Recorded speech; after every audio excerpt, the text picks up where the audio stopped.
So we're gonna fucking kill her and her friends, and we're gonna keep moving on. I heard some news about Kirsten. She's gonna be home alone from 6 to 7, so we might kill her, then drive over to Cassie's thing and scare the shit out of them, then kill them one by fucking one. Hai semuanya, thank you yang udah klik video ini. Oke, kali ini aku bakalan menceritakan sebuah kasus pembunuhan yang terinspirasi dari sebuah film. Nah, jadi filmnya itu adalah film Scream, sebuah film yang bergenre horor tentang pembunuhan menggunakan sebuah topeng. Kalau teman-teman pecinta film horor, kalian pasti udah tahu tentang film ini. Nah, bahkan sang pelaku juga mendokumenter tentang pembunuhan yang ia lakukan. Penasaran? Tapi sebelum aku lanjut, jangan lupa klik subscribe biar aku bisa mencapai 1000 subscriber dan makin semangat menemani kalian di setiap minggunya. Langsung saja kita lanjut ke ceritanya. Kejadian ini terjadi pada 22 September 2006 dan terjadi di Pocatello, Idaho, Amerika Serikat. Yang menimpa seorang wanita cantik bernama Cassie Jo Stoddard yang saat itu berusia 17 tahun. Cassie pun tinggal bersama nenek dan kakeknya, di mana menurut keluarga dan teman-temannya Cassie ini dikenal sebagai siswa yang bertanggung jawab dan selalu mendapatkan nilai A di sekolahnya. Dan di tahun 2006, Cassie juga sudah berencana untuk menabung untuk membeli sebuah mobil. Ia pun berusaha mencari uang tambahan dengan kerja part-time sebagai pengasuh anak. Kemudian pada tanggal 22 September 2006, Cassie pun dimintai paman dan bibinya untuk menjaga rumah mereka yang hanya beberapa mil jauhnya dari kediamannya Cassie. Nah, kebetulan Cassie yang mencari uang tambahan, ia pun mengiyakan tawaran dari paman dan bibinya. Paman dan bibinya Cassie pun berniat untuk liburan keluar kota di akhir pekan. Cassie pun ditugaskan untuk merawat ketiga kucing dan anjing mereka. Akhirnya Cassie pun menjaga rumah tersebut. Karena merasa bosan, Cassie pun meminta izin sama paman dan bibinya untuk membawa seorang teman. Akhirnya Cassie pun menelpon Matt. Matt pun akhirnya sampai ke rumah paman dan bibinya Cassie sekitar pukul 6 sore. Yang ternyata Matt pun membawa kedua teman lainnya yang bernama Brian Raver dan Torrey Ademick. Mereka bertiga ini memang masih satu sekolahan, yang pada saat itu masih berusia 16 tahun. Nah, sesampainya ketiga temannya Cassie di rumahnya paman dan bibinya Cassie pun langsung mengajak mereka untuk berkeliling di area rumah tersebut, termasuk ruang bawah tanah. Setelah selesai berkeliling, mereka berempat ini pun memutuskan untuk nonton film Kill Bill Volume 2. Disclaimer dulu, film ini tuh semacam film action geng, tapi karena Brian dan Torrey ini sukanya film horor, mereka pun memutuskan untuk cabut aja deh dan berniat nonton ke bioskop aja. Setelah kedua temannya Matt ini pergi, sekitar 15 menit kemudian, Cassie dan Matt ini pun memutuskan untuk melanjutkan sesi nonton mereka. Yang ternyata setelah kepergian Brian dan Torrey, Cassie dan Matt pun mendengar suara berisik dari bawah basement. Tak hanya itu, terdengar juga hal-hal aneh seperti pemadaman listrik, dan juga anjing paman dan bibinya Cassie itu selalu melihat ke bagian bawah basement, yang membuat Cassie menjadi sedikit gelisah dan sedikit ketakutan. Nah, Matt pun langsung menenangkan Cassie bahwa semuanya akan baik-baik saja. Ia pun meyakinkan Cassie dengan menelpon ibunya Matt untuk menanyakan apakah dia bisa menginap dan menemani Cassie supaya Cassie ini bisa merasa lebih nyaman. Namun ibunya Matt justru menolak dan malah mengajak Cassie untuk menginap di rumah mereka aja deh, dan dia akan mengantarkan Cassie pada keesokan harinya.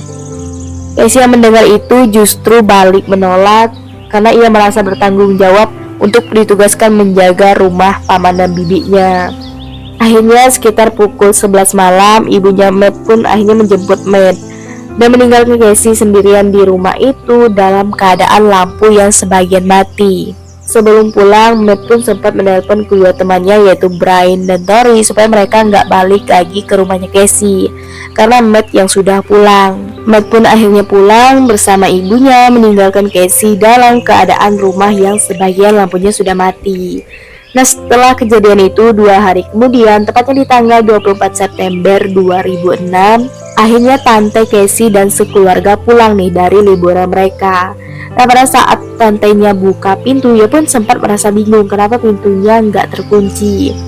Dan begitu mereka masuk ke ruang tamu, mereka pun melihat Casey yang sudah terbunuh, penuh dengan tusukan dan berlumuran darah. Melihat kondisi itu, tante dan anak-anaknya otomatis langsung histeris dan berteriak sekencang-kencangnya. Mereka pun meminta pertolongan dengan menelpon pihak berwajib. Emergency 911. I need an ambulance out of my house. Yeah. Okay, what's going on? There's a girl dead on my floor. She's missing a finger. Pihak polisi pun datang dan melakukan investigasi dan olah TKP kejadian. Siapakah pelaku dan apa motif dari pelaku pembunuhannya Casey? Tante Casey dan sekeluarga pun diberikan tempat penginapan supaya polisi dengan mudah melakukan penyelidikan di rumah itu. Akhirnya jasad Casey pun diotopsi. Hasil otopsi pun menyatakan bahwa Casey mendapatkan 30 tusukan dengan 9 tusukan di area yang sangat fatal, yang membuat Casey kehilangan banyak darah dan akhirnya meninggal dunia. Penyelidikan pun terus dilakukan, dugaan polisi pun terus mengkerucut ke orang-orang yang terakhir bertemu dengan Casey, yang otomatis Matt, pacarnya Casey, orang pertama yang dimintai keterangan dari pihak polisi.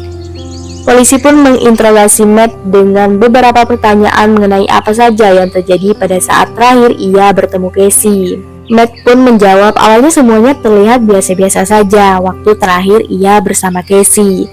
Namun memang ada kejadian-kejadian aneh seperti keduanya mendengar suara berisik dari ruang bawah tanah dan lampu rumah mereka yang tiba-tiba mati. Setelah interogasi panjang terhadap Matt, polisi pun tidak menemukan bukti yang kuat, yang mana akhirnya Matt pun dibebaskan.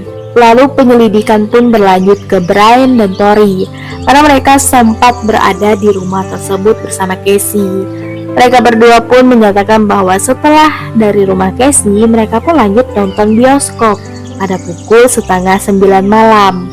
Bahkan keduanya juga menunjukkan tiket bioskop yang mereka beli.